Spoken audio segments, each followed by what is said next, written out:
E nós começamos mais uma edição do Liberdade de Opinião, indo direto ao Rio de Janeiro. Sentiu saudade de mim, Sidney?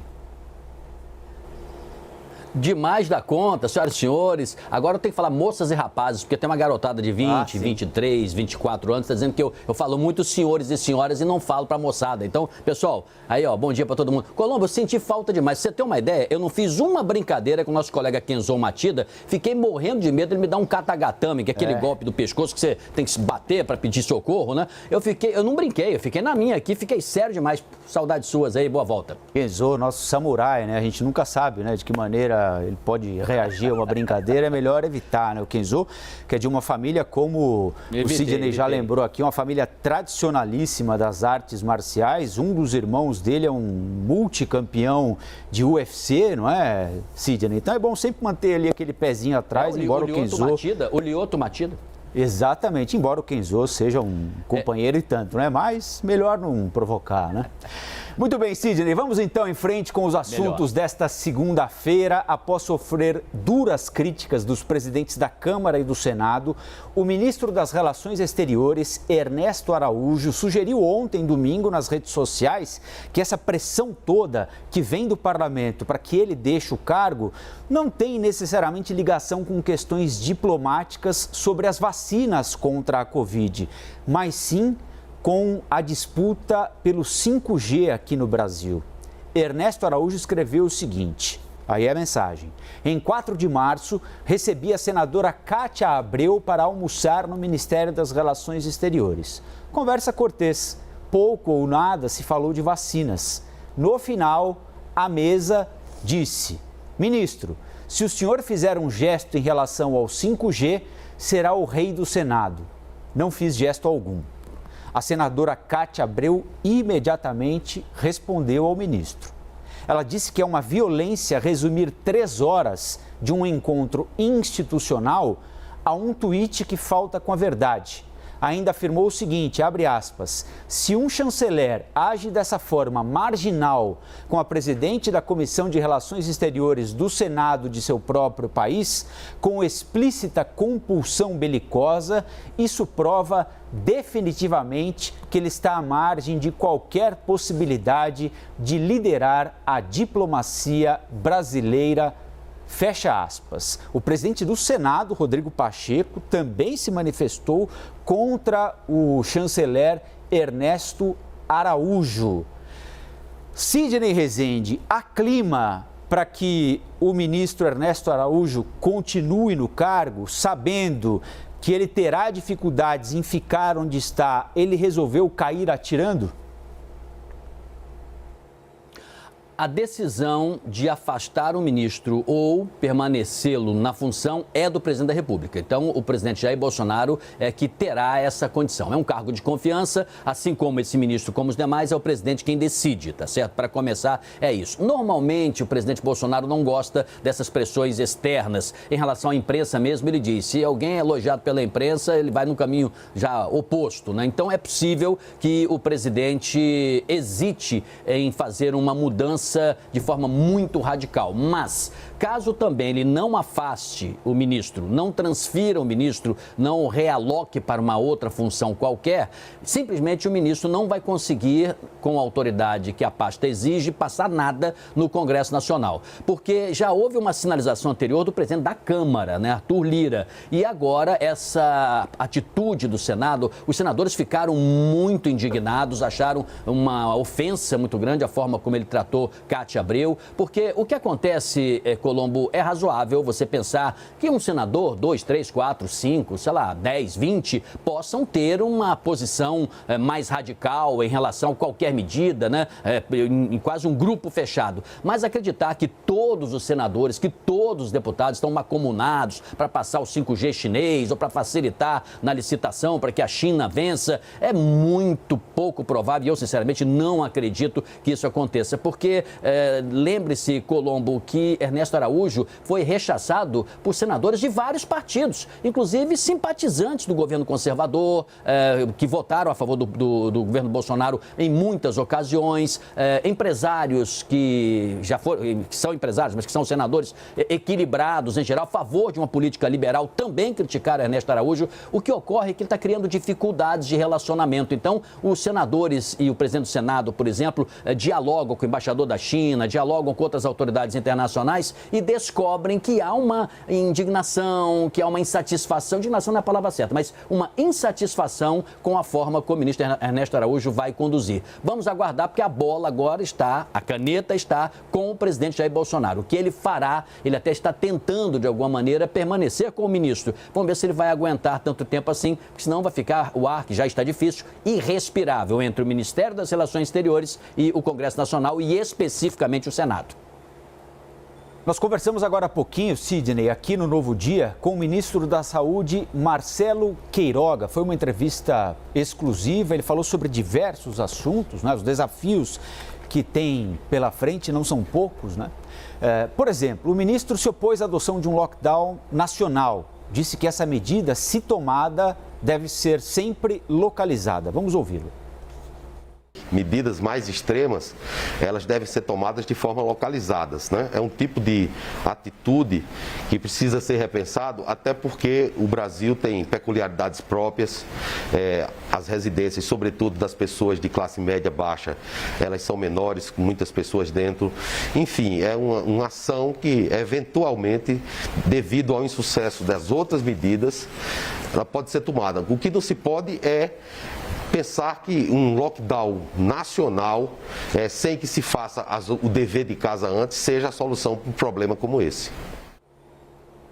Sidney, fui eu que fiz essa pergunta ao ministro, usando como exemplo a cidade de Araraquara, no interior de São Paulo. Você acompanhou aqui com a gente no Liberdade de Opinião, na CNN Rádio também. Araraquara estava com um processo de descontrole da pandemia, houve um lockdown de 10 dias e caiu o número de internações, mais de 50%, o número de infectados.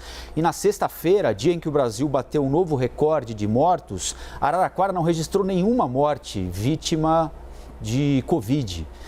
Lá deu certo. A minha pergunta ao ministro foi exatamente essa. É algo que pode ser pensado em âmbito nacional, se não no país todo de uma vez só? A União estaria disposta a dar apoio a prefeituras ou estados que façam a opção pelo lockdown? E aí ele deu essa resposta. Eu queria que você falasse um pouquinho disso, Sidney. Colombo, o ministro chegou agora e me parece que já traz algumas contribuições. Ele tem um espírito conciliador, tem conversado com as pessoas, tem defendido o uso de máscaras, tem feito promessas, espero que cumpra, brevemente termos 1 milhão de vacinados. Cadê as vacinas? Elas precisam chegar, evidentemente. Essa resposta o ministro tem a obrigação, evidentemente, de nos dar à sociedade brasileira. É um ministro que não descartou o lockdown. Ele apenas disse que, esgotadas as medidas anteriores, não é? Ele pode-se chegar a algo desta ordem, mas não diz que seria também nacional, pela peculiaridade do Brasil, pelo tamanho do país e pelas necessidades. Agora, falemos um pouco de Araraquara, adequando ao que o ministro Queiroga disse em entrevista a você e à CNN. Primeiro ponto, vamos ver o que a gente aprende com Araraquara. Você tem razão, a média caiu. Lá há um vírus já na sua variação P1 muito agressivo e isso exige da autoridade pública medidas igualmente mais ousadas, mais fortes. Agora, não adiantam tão somente algumas medidas se as outras não forem tomadas de forma conjunta. É o que a gente aprende. Primeiro, se você fechar, ainda que por um período curto, de 10 a 15 dias, tem que se ter alguma compensação para aquele empresário que não tem como comer, como sobreviver, como ter a sua subsistência garantida. Então, o ideal era alguma contribuição de forma mais imediata para amenizar o problema daqueles que estão obrigatoriamente que ficar em casa. Então, sim, lockdown, quando se tem conjuntamente uma forma, uma mão estendida do Estado colaborar, ajudar, porque senão as pressões sociais serão enormes, a desobediência civil pode acontecer. Então, de forma objetiva, o lockdown Araraquara, ele hoje tem resultados melhores do que tivera há 15 dias. Não no número de leitos ainda, mas é razoável, porque se espera um pouco o impacto da doença quando alguém está infectado, não é agora, se dá mais adiante. Ela fica infectada e precisa de acompanhamento médico. Se radicalizar a doença, ela precisa de internação, precisa de intubação e atendimento mais forte. Agora, outra coisa que a gente aprendeu com Araraquara também, ali tem um problema, já regional, quer dizer, porque os outros municípios não acompanharam a mesma política. Então, em áreas metropolitanas ou cidades contíguas, uma colada na outra, com limites, né, em que a borda, né, da cidade bate numa outra cidade, se você não fizer uma ação regional, e olha que os prefeitos lá se reúnem, lá a vigilância sanitária com seus representantes se reúnem também, mas se você tem isso, o que pode acontecer? Pode acontecer daqui a pouco Araraquara sair num momento melhor do que entrou e ter até, esperamos que sim, né, mais espaço de leitos, e aí os infectados das cidades vizinhas que não fizeram lockdown, não fizeram paralisação, vão levar os seus pacientes para Araraquara. Esse problema pode ter. Então, essas duas medidas, eu acho que é a grande lição que a gente aprende com Araraquara. E a terceira é possível fazer lockdown e o resultado pode vir, mas é preciso combinar com a população, senão a revolta aumenta e vão começar a ter conflito com policiais ou coisas de ordem mais agressivas. Inclusive agora, né, disse o prefeito lá de Araraquara, que foi até ameaçado de morte. Essa tensão tende a aumentar. É preciso que a gente aprenda com o que acontece para que se adote em outros lugares com acerto e não com meio acerto. O ministro também disse que vai continuar com as ações do ex-ministro, o general Pazuello. Isso é bom, ruim? É uma declaração protocolar de alguém que está chegando para substituir um ministro, mas dentro de um mesmo governo, como ele mesmo fez questão de ressaltar, Sidney? Eu vou te dar um exemplo, Colombo, de o que eu penso sobre essa matéria. Quando em Paris se estava ampliando o metropolitano de lá, o metrô, foi justamente o momento em que saía Giscard d'Estaing e chegava François Mitterrand, né? Eram dois diferentes pensadores, dois diferentes estadistas, né? Um mais liberal e mais conservador e o outro socialista. Apesar dos socialistas serem contra aquela construção daquela ampliação do metrô, eles terminaram a obra do governo anterior, mesmo discordando. Então, agora, para responder a sua pergunta, e o que eu acho que é interessante a gente aprender com essa lição, não se destrói tudo o que foi feito até agora. Se deve fazer uma revisão, uma adequação, um ajuste. O fato concreto é que a administração Pazuello, diferentemente do que muitos acreditam, ela pegou com 15 mil pessoas, né, mortas e estamos aí com 300 mil, com 300 mil, mais de 300 mil, 312 mil mortos. Quer dizer, ela não foi uma política vitoriosa exatamente. A doença se alastrou, se multiplicou. Quem sabe aqueles manauaras que foram retirados de lá e levados sem qualquer cinturão sanitário para outros países, né? Para outros estados. Quem sabe ali nós não tivemos também um problema que poderia ter sido resolvido se tudo fosse feito conforme a ciência orienta, com todos os cuidados devidos. Nós fomos acumulando erros e problemas que chegamos ao estágio em que estamos. Então, penso que o ministro deve continuar, sim, várias políticas, mas outras não. A falta de previsibilidade da chegada da vacina é grave também, né? Sempre o ministro Pazuello dava uma informação que não se confirmava o tempo todo. Eu, por exemplo, não sei exatamente até final de abril qual será a quantidade exata de vacinas que vão chegar. Tem a impressão que o novo ministro também nem sabe, porque senão cravaria a quantidade exata. Fecha-se contrato, adquire-se ali promessas, mas nenhuma delas se cumpre. Se o ministro conseguir falar, fazer e cumprir, já será um grande feito, mantendo algumas políticas que o Ministério da Saúde já estava fazendo com acerto e adequar a outras tantas que não estão indo bem. No primeiro fim de semana de feriado prolongado, aí no Rio de Janeiro, em São Paulo também, Sidney, nós identificamos e mostramos festas clandestinas, aglomerações. Em São Paulo, para que se tenha uma ideia, algumas barreiras montadas pelas prefeituras para evitar o acesso das pessoas, a faixa de areia foi destruída. Bom, em um dia só, a Prefeitura do Rio fechou 19 estabelecimentos, aplicou multas em 60 bares. No domingo, PMs interromperam uma festa com mais de 300 pessoas em Jacarepaguá, Zona Oeste. Ninguém foi preso. Sidney, a antecipação desses feriados aconteceu com a intenção de diminuir a circulação de pessoas e, consequentemente, a circulação do vírus também. Foi uma decisão acertada na sua avaliação? há alguma possibilidade de conscientização dessa gente que participa desse tipo de evento?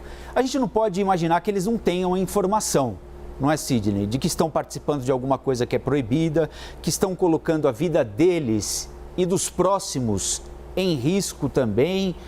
Adianta conversar com essas pessoas ainda, Sidney? Conversar sempre adianta quando alguém não praticou um delito. Depois que ele é feito, não pode ter impunidade, né? Evidentemente. Agora, é uma minoria, de verdade é uma minoria, não é uma força de expressão de comunicação, de meio de comunicação, não. É uma minoria que está demonstrando o que não é bem uma desobediência civil, né? Mas essa provocação. E depois você sai calmamente. Se você verificar as imagens, toda vez que chega a polícia, chega a fiscalização, chega a guarda municipal, eles simplesmente saem, aquelas pessoas. Você não vai botar 3.000 pessoas, né, num estádio de futebol, prender todo mundo. Mas você pode responsabilizar, sim, os donos dos estabelecimentos, os organizadores das festas. São Paulo, há bem pouco tempo, dizia que conseguiu reduzir e muito, somente fazendo uma peneira nas redes sociais e na internet. Onde teria festa, se antecipavam lá os fiscais e os policiais e impediam que acontecesse aquela festa. É uma boa medida, mas ela não é 100% eficiente, porque outras festas são organizadas e não são organizadas dessa forma, num alarde da festa convencional, muitas vezes é combinado através de grupos do WhatsApp. Aí que entra a inteligência também. Como não é um período muito longo, se pode sim imputar responsabilidade às pessoas. Agora, como os organizadores, donos de estabelecimentos, donos de pousadas ou o que seja, tem quase que certeza que não vai acontecer nada, ou ele analisa o custo-benefício, quanto eu vou ganhar aqui, né? Quanto eu vou faturar com essas pessoas, porque elas pagam alguma coisa, e ainda que entre de graça, ela paga o consumo da bebida. Como há essa facilidade, simplesmente acha-se que vale a pena. Pesa no bolso que a situação resolve. Repare que a lei seca, quando ela foi criada, não se acreditava muito que pudesse dar certo. Ela foi tratada com seriedade desde o seu início e reduziu muito mesmo o número de mortes por conta de pessoas alcoolizadas ao volante. Agora você vai me perguntar, mas Sidney, as pessoas pararam de beber e dirigir? Não, elas continuam dirigindo e bebendo, mas em menor quantidade, porque sabem, se forem pegas, perdem a carteira e pagam uma multa muito grande, além da imensa dor de cabeça um ano depois para recuperar, tendo que fazer provas, pagar mais ainda. Então, é preciso que a gente responsabilize os irresponsáveis e parabenize os responsáveis e não vamos dar a quem agiu errado mais importância do que quem agiu certo. A sociedade, às vezes, fica invertida, né, nas suas opções. É preciso que a gente fique ao lado de quem está fazendo a coisa certa. É isso aí. Sidney, o governo paulista publicou um decreto que declara as atividades das escolas públicas e particulares como essenciais em todo o estado. Então, ensino, escola, educação passa a ser um serviço essencial em São Paulo. É um esforço do governo, legal inclusive, para manter as aulas presenciais em qualquer fase do plano de contingência do novo coronavírus. Por exemplo, agora, as aulas presenciais estão impedidas em São Paulo, nós estamos atravessando a chamada fase emergencial. A ideia também é impedir que prefeitos fechem escolas, né?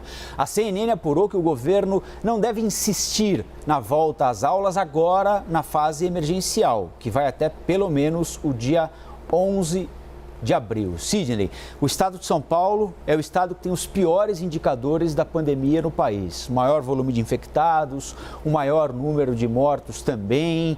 É uma boa reabrir escolas agora, retomar essa discussão, melhor deixar como está, esperar a vacinação dos professores, dos funcionários das escolas, para depois pensar em reabrir as salas de aula.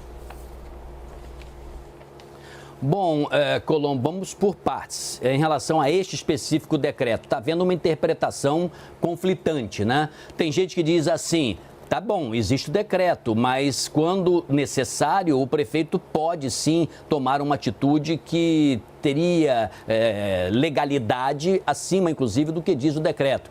Tem pais de alunos, através de movimentos que são favoráveis ao retorno às aulas, que dizem o oposto. Não, o decreto é claro, né? Como é uma área agora que passou a ser essencial, os prefeitos não podem, portanto, interferir. Então, o prefeito Bruno Covas, por exemplo, não poderia agir diferentemente do que da concepção dessas pessoas, no pensamento delas, estabelece o decreto. Como há essa dúvida, isso vai para a justiça. Então, vai ser mais um caso de embate judicial, porque não é todo prefeito prefeito que concorda com o decreto, não é todo prefeito que necessariamente irá acatar o que diz essa decisão agora do governo estadual de São Paulo. Esse é um primeiro ponto, né, gerando uma polêmica. Segundo, é preciso, como disse o ministro Queiroga, analisar as peculiaridades de cada cidade, de cada local, porque tem lugares que você poderia até ter o retorno, como já se teve em outro momento. Agora, este específico momento é delicadíssimo, é o pior da pandemia. Vamos pegar agora a lição de Araraquara. Se lá, nesse lockdown, ainda que cheio de críticas por parte da sociedade, ele obteve resultados, menos mortes, menos infectados, ainda que, repito, os leitos continuem ocupados, mas espero que tenha um índice também de redução mais adiante. Se existe essa objetividade, vamos dizer assim, é uma lição para você não liberar geral nesse momento. Então, é aguardar um pouco. Tem gente que acha que vai se crescer ainda o número de infectados e mortos, talvez por mais uns 30 dias, e depois a tendência é reduzir. Lembra agora há pouco que eu falava que a gente não pode culpabilizar os responsáveis e devemos sim responsabilizar quem não age corretamente? Eu vejo muita gente fazendo tudo certinho, então pode ser que o número de casos diminua um pouco mais adiante. Há essa possibilidade também, embora no ritmo que as coisas estão mais difícil. Então, só digo que é um tema polêmico, não deve ser o primeiro do item agora para ser tratado e não está sendo de fato, e eu concordo com os agentes públicos que pensam dessa maneira. Primeiro trazer vacina. Segundo, tirar do colapso os hospitais. Terceiro, sensibilizar a população. E quarto, união das autoridades. Tudo isso ao mesmo tempo. Sidney, ótima segunda-feira para você, boa semana, bom programa na rádio daqui a pouquinho. Nós voltamos a conversar amanhã aqui no Liberdade, certo? Mais uma vez, boa volta, Colombo, e sentimos muito aí que você poderia contribuir muito com a sua inteligência, embora você foi muito bem substituído. Até amanhã. Valeu, Sidney, também senti muita falta de vocês aqui.